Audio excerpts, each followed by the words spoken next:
Video बना रहे हैं? हाँ। बनाइए। बोले क्या उस दिन जो शूटिंग में आपको बोले थे हाँ। कि चलिए संजीव जी के पास वहाँ छत पे शूटिंग कर लेंगे, तब बोले हम वहाँ पर कभी नहीं जाएंगे। कहाँ? संजीव जी के पास। रिया रिकॉर्डिंग। हाँ। आपको सबसे बड़ा गलत फहमी हुई है, ठीक है ना? पूछिए क्या? क्या?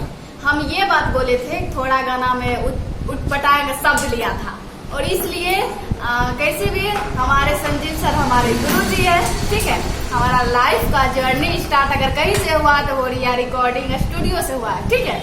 और वहीं से हम कुछ भी मतलब मैथिली में भी जाने जा रहे हैं, तो हम वहीं से स्टार्टिंग किए थे, जो कि वहाँ से कुछ प्रॉब्लम हुई बट स्टार्ट हम वहीं से किए, ठीक है ना। और मेरा फर्स्ट स्टूडियो अगर किसी को जानते थे तो वो रिया रिकॉर्डिंग स्टूडियो संजीव सर थे, ठीक है ना, जो कि फुल सपोर्ट किए थे हमको।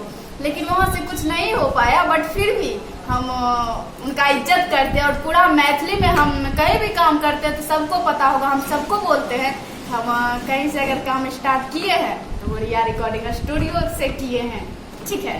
यदि हम समझ गए कि हम सोचे कि सही में हम भी वहाँ रिकॉर्डिंग करते थे, वीडियो शूटिंग करते थे, तो हम सोचे कि आप वहाँ पर नहीं जा रहे हैं, तो चलिए अच्छी बात है कि हमको कभी एक बात बोले, रियल बात पता है, हमको कभी संजीव सर बुलाए ही नहीं उसके बाद कि तुम आओ शूटिंग के लिए, इसलिए मैं नहीं गई हूँ, ठीक है ना। हमको कभी नहीं बुलाया कि तुम आओ। तो चलिए अब की बार जो शूटिंग होगा आगे तो फिर आपको बुलाएंगे तो आइएगा ना।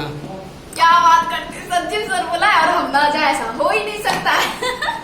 और थोड़ा उठपटांग शब्द था, हमारे गुरु जी है, उनके सामने कैसे कर सकते हैं, इसलिए हम बोले कि ना हम वहाँ नहीं करेंगे। आपको बोले थे ना कि नहीं हम नहीं कर सकते हैं। अच्छा चलिए, हम सोचे क्या कि गाना थोड़ा सा गलत गाना था, तो सोचा क्या कि संजीव सर है तो उसके पास हम कैसे ये गाना करेंगे, इसलिए ये हमको कहीं वहाँ नहीं करेंगे, लेकिन हम गलत सोच लिए थे, ठीक है। अब ये करने के लिए रेडी है, वहाँ पर शूटिंग के लिए बुलाएंगे, ठीक है। ठीक है, तो बहुत एक्साइटेड है। ठीक है।